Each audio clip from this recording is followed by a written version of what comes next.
عن انس رضی اللہ تعالی عنہ قال كنت امشي مع رسول الله صلى الله تعالی علیہ وسلم وعليه برد نجرانی غلیظ الحاشیة فأدركه أعرابي فجبذه بردائه جبذة شديدة ورجع نبي الله صلى الله تعالى عليه وسلم في نحر الأعراب حتى نظرت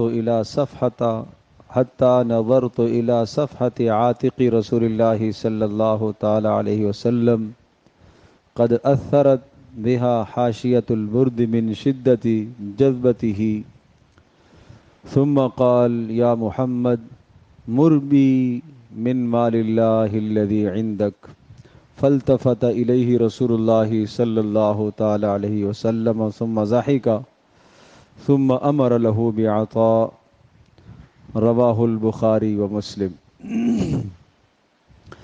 حضرت انس رضی اللہ تعالی عنہ سے روایت ہے کہ میں ایک مرتبہ رسول اکرم صلی اللہ تعالی علیہ وسلم کے ساتھ ساتھ چل رہا تھا۔ پیارے پیغمبر صلی اللہ تعالی علیہ وسلم کے جسم مبارک پر ایک نجرانی چادر تھی۔ نجران ایک بستی کا نام ہے جو یمن کے علاقے میں ہے، اور وہاں سے خاص قسم کی موٹی چادریں بن کر آیا کرتی تھی اور بہت پسندیدہ سمجھی جاتی تھی۔ پیارے پیغمبر صلی اللہ تعالی علیہ وسلم وہ چادر زیب تن فرمائے ہوئے تھے، اور اس چادر کے کنارے موٹے موٹے تھے۔ چلتے چلتے ایک گنوار، ایک بدو دیہاتی سامنے آیا، اور اس نے رسول اکرم صلی اللہ تعالی علیہ وسلم کی چادر سے آپ کو پکڑا اور زور سے کھینچا۔ اس زور سے کھینچا کہ پیارے پیغمبر صلی اللہ تعالی علیہ وسلم اس بدو کے سینے کے ساتھ آ کے لگے۔ جب کوئی کسی کو زور سے کھینچتا ہے، جھٹکا لگتا ہے، تو اس طرح سے اس نے کھینچا اور آپ کو جھٹکا لگا، تو پیارے پیغمبر صلی اللہ علیہ وسلم اس بدو کے سینے کے ساتھ آ کے لگے۔ حضرت انس فرماتے ہیں کہ میں دیکھا کہ اس بدو کے زور سے کھینچنے کی وجہ سے آپ کی گردن مبارک پر نشان بھی پڑ گیا۔ اور پھر اس بدو اور اعرابی نے زور سے اور سختی سے کہا، یا محمد مر بی من مال اللہ الذی عندک، اللہ پاک نے جو آپ کو مال دے رکھا ہے، اس مال میں سے میرے لیے بھی آپ دینے کا حکم کریں اور مجھے بھی آپ دے۔ حضرت انس رضی اللہ تعالیٰ عنہ ارشاد فرماتے ہیں، اس بدو اور اعرابی کی اس بدتمیزی پر اور اس تلخ لہجے پر رسول اکرم صلی اللہ تعالی وسلم نے صرف اس کی طرف دیکھا، اور پھر آپ مسکرائے، اور پھر آپ علیہ الصلوۃ والسلام نے اس اعرابی کے لیے کچھ دینے کا حکم فرمایا۔ کیا بلند اخلاق ہیں، کیا بلند کریمانہ صفات ہیں، اور کس قدر برداشت، کس قدر برداشت۔ پڑھنا، سننا، بیان کرنا تو بڑا آسان ہے، اس بات پر عمل کرنا یہ بہت بڑے اخلاق کی بات ہے۔ رسول اللہ صلی اللہ تعالی علیہ وسلم کا مزاج مبارک اور آپ کی یہ خاص خصوصیت تھی، بھائی خاص خصوصیت تھی، اور صحابہ میں یہ خصوصیت معروف تھی، اور صحابہ میں کیا غیر مسلموں میں بھی آپ کی یہ خاص خصوصیت اور یہ وصف معروف تھا کہ اگر آپ کے ساتھ کوئی شخص حد درجے کی جہالت کی بھی حرکت کرتا ہے، نازیبا حرکت کرتا ہے، ناروا سلوک کرتا ہے، پیارے پیغمبر صلی اللہ تعالی علیہ وسلم کی برداشت، آپ کا تحمل ہمیشہ سامنے والے کی جہالت پر غالب ہی آتا تھا۔ کبھی ایسا نہیں ہوا کہ رسول اکرم صلی اللہ تعالی علیہ وسلم سامنے والے کی جہالت سے اور اس کی بدسلوکی اور اس کی بدتمیزی سے آپ علیہ الصلوۃ والسلام مغلوب ہو گئے ہوں، اور آپ غصے میں آ کر آپے سے باہر ہو گئے ہوں، آپ غصے میں آ کر وہ کہہ بیٹھے ہوں کہ بعد میں شرمندگی ہوئی ہو۔ کبھی ایسا نہیں۔ اس قدر اپنے غصے پر ضبط تھا، اس قدر اپنے غصے پر قابو تھا، اس قدر اپنے غصے کو دبا لینے والے تھے کہ ہم تصور نہیں کر سکتے۔ بہت سارے علماء نے حضرت صلی اللہ تعالی وسلم کی اس خاص خصوصیت کو معجزات میں شمار کیا ہے کہ یہ نبی علیہ الصلوۃ والسلام کا معجزہ تھا، کہ اس قدر ایک آدمی آ کے بلا وجہ، بغیر کسی حق کے، بغیر کسی سبب کے آپ علیہ الصلوۃ والسلام سے مال لینے کی خاطر آپ کے گریبان میں ہاتھ ڈالتا ہے، آپ کی چادر کو کھینچتا ہے، اور آپ علیہ الصلوۃ والسلام جھٹکے سے اس کے سینے کے ساتھ جا کے لگتے ہیں، اور پھر وہ تلخ لہجے میں آپ سے مطالبہ کرتا ہے، مال مانگتا ہے کہ اللہ نے آپ کو مال دیا، مجھے بھی وہ مال دے، اس میں سے مجھے بھی دے۔ کوئی آپ علیہ الصلوۃ والسلام نے اس کا مال دینا تو نہیں تھا، کوئی فرض تو نہیں تھا آپ کے ذمے دینا، لیکن پیارے پیغمبر صلی اللہ علیہ وسلم کی نصیحت کے کئی انداز تھے، کئی انداز تھے نصیحت۔ یہ خاموش ہو جانا، یہ چپ ہو جانا، یہ مسکرا دینا، یہ بھی رسول اللہ صلی اللہ علیہ وسلم کی نصیحت تھی۔ اس وجہ سے پیارے پیغمبر صلی اللہ تعالی علیہ وسلم کافروں کا بھی دل جیت لیا کرتے تھے کہ اتنا بلند کردار اس شخص کا، اتنی بلند خوبی۔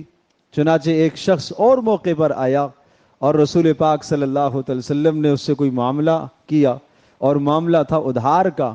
1 ماہ کی بات طے ہوئی، 1 ماہ سے پہلے وہ آ گیا اور رسول اللہ صلی اللہ علیہ وسلم کو آ کر ڈانٹ ڈپٹ کرنے والا۔ 27 دن گزرے، مہینہ پورا نہیں ہوا، پہلے آ گیا اور آگے کہا کہ تم عبد المطلب کی اولاد بہت ٹال مٹول کرتے ہو، وقت پر قرضے نہیں دیتے ہو۔ اس نے بھی اسی طرح سے آپ کو چادر سے پکڑا اور کھینچا اور نشان پڑ گئے۔ حضرت عمر رضی اللہ تعالیٰ عنہ مزاحمت کے لیے اٹھے اور غصے کا بھی اظہار فرمایا کہ تو نبی علیہ السلام کے ساتھ بدتمیزی کرتا ہے۔ رسول اللہ صلی اللہ علیہ وسلم نے حضرت عمر رضی اللہ تعالیٰ عنہ کو کہا رک جاؤ، اس وقت یہ کسی اور بات کا محتاج ہے، میں بھی کسی اور بات کا محتاج ہوں۔ یہ اس کا محتاج ہے، اس سے یہ کہو کہ تقاضا کرنے میں نرمی کیا کرے، حق وصول کرنے میں نرمی کرے، اور مجھے تم یہ نصیحت کرو کہ میں ادائیگی میں جلدی کروں۔ سبحان اللہ۔ جاؤ عمر اس کو دے دو اتنا اتنا مال، جتنا دینا تھا وہ دے دو، اس کے دگنا اور دے دو، تگنا دے دو، 3 گنے دے دو۔ حضرت عمر رضی اللہ تعالیٰ نے فرمایا اللہ کے رسول اتنا لے کر کیسے جائے گا، اتنا لے کر کیسے جائے گا؟ اتنی کھجوریں تھی وہ، تو وہ پہلا جو حصہ تھا اگر وہ دیا جاتا تو وہ بھی بڑی مشکل سے اٹھاتا، آپ نے اس کا ڈبل کر دیا، پھر تیسرا حصہ کر دیا، پھر کہا جاؤ اس کو ایک اونٹ بھی دے دو، اس کو اونٹ بھی دے دو کہ اونٹ پر یہ لاد کر لے جائے گا۔ حضرت عمر رضی اللہ تعالیٰ عنہ تو فرما بردار تھے، عقل میں آئے نہ آئے رسول اللہ کی بات ماننی ہے، بات ماننی ہے، اس چیز کا نام ہے اتباع، پیروی، فرما برداری۔ فوری گئے اور اونٹ بھی بیت المال سے لیا، اور جو رسول اللہ صلی اللہ علیہ وسلم نے کھجوریں بتلائی تھیں وہ بھی اٹھائیں اور اس کو دیں اور اس کو اونٹ پر لدوائیں۔ پھر پوچھا کہ تم کون ہو؟ اس نے کہا میں فلاں ہوں۔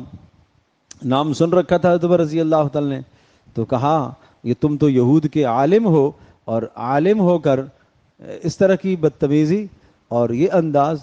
تو اس نے کہا اصل میں مسئلہ یہ تھا کہ ہم نے اپنی کتابوں میں یہ پڑھ رکھا تھا کہ نبی و آخر الزمان جو آئیں گے ہمیشہ ان کا تحمل، ان کا بردباری، ان کی برداشت سامنے والے کی جہالت پر ہمیشہ غالب رہے گی۔ تو میں آج آزمانا چاہ رہا تھا اور حد درجے کی میں نے جہالت والی حرکت کی، دیکھنا چاہ رہا تھا کہ واقعی ان کا تحمل اور برداشت میری اس جہالت پر غالب آئے گی کہ نہیں۔ تو میں نے دیکھ لیا، مجھے لے جاؤ، میں بھی کلمہ پڑھنا چاہتا ہوں، مسلمان ہو گیا ہوں۔ یہ اخلاق تھے۔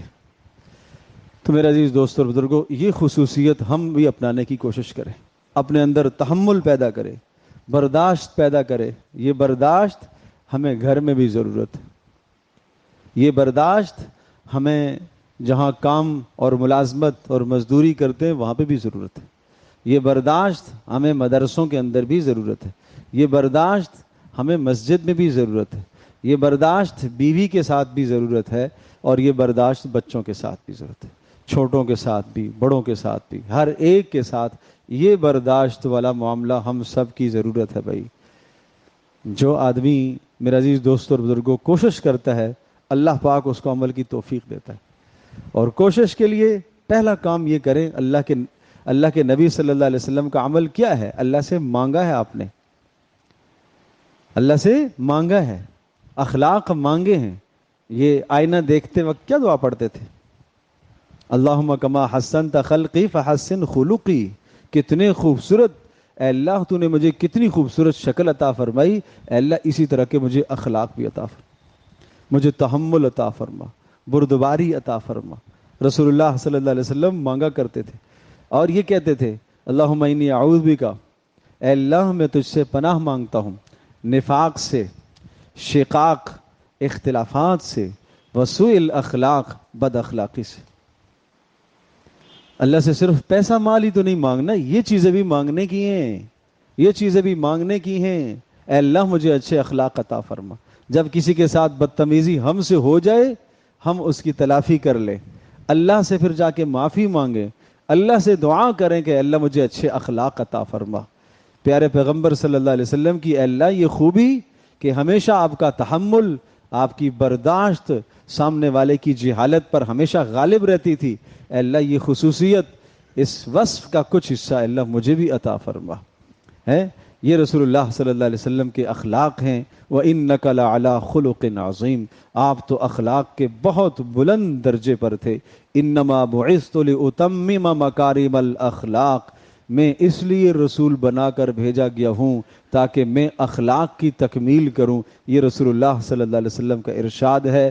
اور پھر فرمایا تم میں سے سب سے اچھا انسان وہ ہوگا جس کے اخلاق اچھے ہیں، جس کے اخلاق اچھے ہیں۔ میرے عزیز دوست اور بزرگوں، اخلاق اچھے ہوگے تو یہ راتوں کے قیام اور دنوں کے روزوں پر بھاری ہیں اچھے اخلاق۔ اس لیے فرمایا قیامت کے دن ترازو میں سب سے وزنی عمل اچھے اخلاق ہوں گے۔ تو آئیے ہم آج عزم کرتے ہیں کہ آج کے بعد انشاءاللہ ثم انشاءاللہ پہلا کام تو ہم اللہ سے اچھے اخلاق مانگیں گے انشاءاللہ، برے اخلاق سے ہم پناہ مانگیں گے، اللہ کی حفاظت مانگیں گے۔ نمبر 2، ہم ہمیشہ اچھے اخلاق اپنانے کی کوشش کریں گے، بار بار تذکرہ کریں گے، بار بار مذاکرہ کریں گے۔ جو باتیں یہاں سے سنی ہیں جا کے ان کا تذکرہ کرو۔ جب آپ تذکرہ کریں گے، بار بار کہیں گے، اللہ پاک ان باتوں کو عمل میں لانے کی توفیق عطا فرمائے گا۔ اللہ پاک ہم سب کے لیے عمل کرنا سمجھنا آسان فرمائے۔